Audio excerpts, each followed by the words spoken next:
আচ্ছা তোমাদেরকে একটা ভিডিও দেখাই।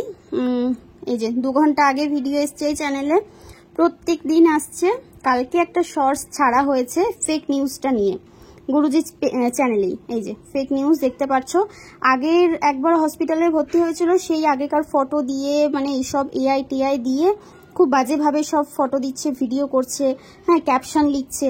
তো দেখো কি বলেছে, তোমাদেরকে একটু শোনাই। জানি না কপিরাইট আসবে কিনা, ইউটিউবের রুলস যেহেতু, তারপরেও শোনাচ্ছি। দাঁড়াও। जब आपका मतलब एक कैथेटर चेंज होना था तो उस समय की वीडियोस हॉस्पिटल जाते हुए कि उस समय जो आप हॉस्पिटल में थे 2020 में तो शायद नहीं जानते हो, कुछ लोग आज जुड़े हों, उनको लगता है कि यही सत्य है और उसी पे यकीन करके महाराज जी बहुत ज्यादा भावुक हो जाते हैं और रोने लग जाते हैं। हमारे कितने जने रोने लग जाते हैं, वो तो व्यूज के लिए कुछ भी करते थे, हम यहाँ तंग हो जाते हैं महाराज जी। अच्छा हम तो आपको देख रहे हैं, बाजार गए ऐसा भी बोल दिया।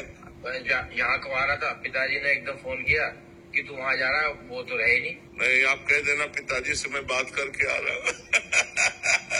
लौट आए, कह देना लौट आए, अभी हम बात करके आ रहे हैं। हाँ कुछ ज्यादा करके वायरल कर दिया, मतलब भागवती का अपराध है। जैसे हजारों लोग दुखी हुए तो उस दुख का कारण आप बने ना, फिर आपको भोगना पड़ेगा। व्यूज रुपया दे सकता है लेकिन अपराध से मुक्त नहीं कर सकता है। ये भाव का खेल है, इसमें गेम नहीं खेलना चाहिए। अच्छा पूरी ऐसी झांकी बनाई है, फोटो एक लगा रहे हैं फिर आपकी लगा रहे हैं, ऐसा करके पूरी एडिटिंग इतनी तगड़ी वाली किया हुआ है कि कोई भी सत्य मान लेगा महाराज। हाँ तो उससे क्या होता है कि भावुक जनों के हृदय में जो दुख पहुंचता है, वो दुख एकत्रित होकर जब आपको परिणाम मिलेगा, क्योंकि आप गलत है, आपने गलत न्यूज दी, तो उसका जब परिणाम आपको आएगा तब आप संभाल नहीं पाओगे। सही खबर देनी चाहिए, एकदम साल्ट लगेगा हृदय में, एकदम जो धक्का लगेगा, फिर बात हुई कि झूठी है, पर वो जो धक्का लगा हृदय में वो भोगना पड़ेगा जो झूठी खबर देगा, इसलिए ऐसा नहीं करना चाहिए। হ্যালো সবাইকে, কয়েকটা কথা বলতে আসলাম। এখন দেখছি ইউটিউবে, ফেসবুক খুললে মানে একটা বিষয় ভীষণভাবে ট্রেন্ডিং, সেটা হচ্ছে আমাদের যিনি গুরুদেব, তাকে তো শুধু আমি নই, আমার মতো আরো অনেক মানে লাখ লাখ ভক্ত এখন আছে তার, সারা বিশ্ব জুড়ে। তাকে সবাই ভালোবাসে, কারণ তার কথা, তার বাণীগুলো মানে এত আমাদের সবার মনে জায়গা করে নিয়েছে। তাকে আমরা, তিনি স্বয়ং ঈশ্বরই বলতে পারো।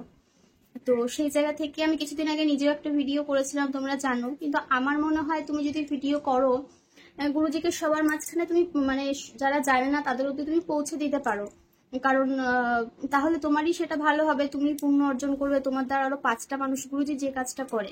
কিন্তু এখন ইউটিউবে দেখছি যে বিষয়টা ভীষণভাবে ট্রেন্ডিং হচ্ছে, কিছু মানুষ এমনভাবে ভিডিও করছে, কিছু মানুষ ফেসবুক খুলতে পারছি না, মানে আমি এখন ফেসবুক খোলা বন্ধ করে দিয়েছি, ইউটিউবে ভিডিও দেখা বন্ধ করে দিয়েছি। এমনিতে তো আমি দেখি না, নিজের ভিডিও দেখি না, তোমরা জানো।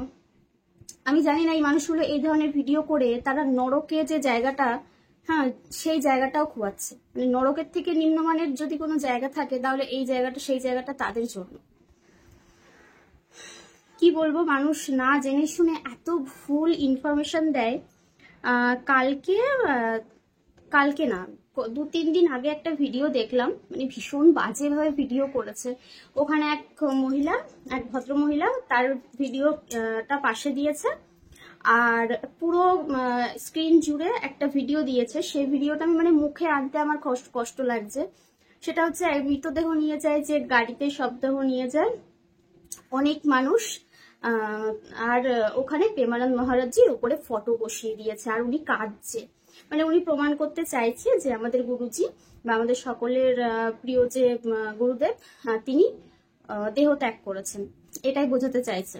তো তার কমেন্ট বক্সে তো মানে প্রচুর গালি পড়েছে, লাস্টে গিয়ে কমেন্টই অফ করে রেখেছে। আর কি বলবো, মানে এরা ভিউজের জন্য কত নিচে নামবে সত্যি জানার নেই। হ্যাঁ তিনি, সবাই জানে তার 2টো কিডনি খারাপ, তো সেই জায়গা থেকে তার ডায়ালিসিস হয়। তো মাঝে মাঝে তিনি অসুস্থ হয়ে যান, রিসেন্টও তিনি অসুস্থ হয়ে পড়েছিলেন। তবে যে ফেক নিউজগুলো ছড়ানো হচ্ছে, সেগুলো মানুষ মানে এত ভিউজের পাগল হয়ে গেছে না, যে খারাপ জিনিসগুলোকে তারা বেশি বেশি করে মানে দেখানোর চেষ্টা করছে। মানে মুখ দিয়ে বলতে পারছি না, তোমরা কি বলবো তোমাদেরকে। আজকেও একজন আমার কমেন্ট বক্সে এসে কমেন্ট করলো যে কণিকা, এরকম একটা দেখলাম কেউ একজন ভিডিও করেছে, তোমার কাছে হয়তো সঠিক ইনফরমেশন আছে, তোমাদের গুরুজিকে নিয়ে তুমি দিও। তো এইগুলো সব দেখেও ইগনোর করছিলাম, কারণ সঠিক ইনফরমেশন তো অবশ্যই নেওয়ার চেষ্টা করেছি আর নিয়েছিও প্রভুর কৃপায়, গুরুজির কৃপায়। তো আমি তোমাদেরকে এখানে একটা স্ক্রিনশট দিয়ে দেবো, যেহেতু বৃন্দাবনের গুরুজি যেখানে থাকে ওখানকার ওনার যারা শিষ্যরা, মানে যারা ওনার শরণাপন্ন, তো সেই প্রভুজি ওনাদের সাথে আমাদের ওই কথা হয়েছিল। ওখান থেকে যেহেতু আমরা মাটি, বৃন্দাবনের মাটি আর কণ্ঠি এই সমস্ত আর কি এনেছিলাম, তো মাঝে মাঝে কথাও হয় আরো বেশ কিছু কারণের জন্য। তো যে কারণে ওনাদেরকে একদম মানে ডাইরেক্ট আমরা মেসেজ করেছিলাম, উজ্জ্বল মেসেজ করেছিলাম। এখানে স্ক্রিনশটটা দিয়ে দেবো, যে ওনারা তো হিন্দিতে কথা বলে, যে গুরুজি ঠিক আছে কিনা। সেটা একদম প্রথমে যখন খবরটা ছড়িয়েছিল তখন বলেছে যে হ্যাঁ ঠিক আছে, একদম ওকে। তো মানুষ ওনাকে এত এত মানুষ ভালোবাসে, মানে ওনার যদি কিছু হয়েও যায় তাহলে মানে সবাই তো ওনার ওখানে ভক্তরা জায়গা পাবে না, মানে ওখানে এত এত ভক্ত যাবে ওনার মানে যত দেশ জুড়ে যত ভক্ত আছে ওখানে দাঁড়ানোর জায়গা পাবে না, মিডিয়া যাবে। কিন্তু এই যে ক্রিয়েটার গুলো এই যে বাজে কাজগুলো করছে, মানে তাদের শেষ মানে জীবনের শেষ সময়টা তাদের কিভাবে কাটবে আমি সেটাই ভাবছি।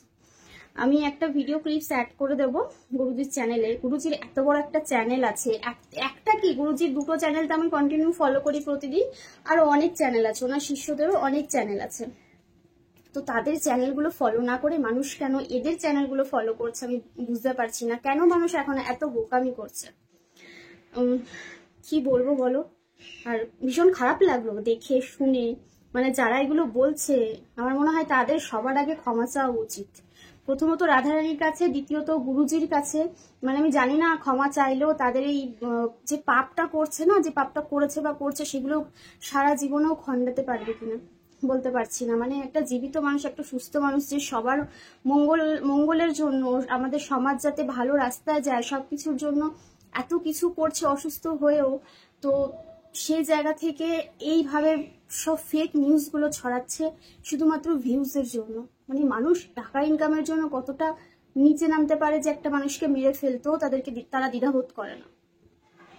যাই হোক, গুরুজি সুস্থ আছে। যারা আমাকে মেসেজ করেছো বা আমার কমেন্ট বক্সে এসে কমেন্ট করেছো, গুরুজি আমি যতটা জানি, আমি একদম উনি যেখানে থাকে কেলিকুঞ্জ, ওখান থেকেই আমি খবর পেয়েছি উনি সুস্থ আছে, একদম ঠিক আছে। হ্যাঁ, একটু অসুস্থ হয়ে পড়েছিল, কিন্তু এখন উনি যেরকম বার্তালাপ সৎসঙ্গ যেরকম করে উনি কিন্তু সেরকমই করছে আগের মতো। আমার ভীষণ রাগ হচ্ছিল এসব দেখে, ভীষণ মানে কষ্ট তো হচ্ছিল, তার থেকে বড় কথা হচ্ছে রাগ হচ্ছিল যখন এইসব মানুষগুলো, তার যে এত বড় কত মিলিয়নের চ্যানেল, আমি একটু দেখি, এটা হচ্ছে 2.44 মিলিয়ন সাবস্ক্রাইবার, আর একটা যেটা এটা হচ্ছে 15 মিলিয়ন সাবস্ক্রাইবার, ঠিক আছে। তো সেই চ্যানেলগুলো ফলো, যখন মানুষ তাকে দেখছে, তাকে চিনছে, তার বাণী শুনছে, নিশ্চয়ই তার চ্যানেল থেকেই শুনছে, তাহলে তার চ্যানেলে যখন বলা হচ্ছে, ভিডিও করা হচ্ছে যে তিনি ঠিক আছে, সুস্থ আছে, তাহলে সেগুলো অ্যাভয়েড করে তারা কেন সে ফেক নিউজগুলো দেওয়ার চেষ্টা করছে জানি না।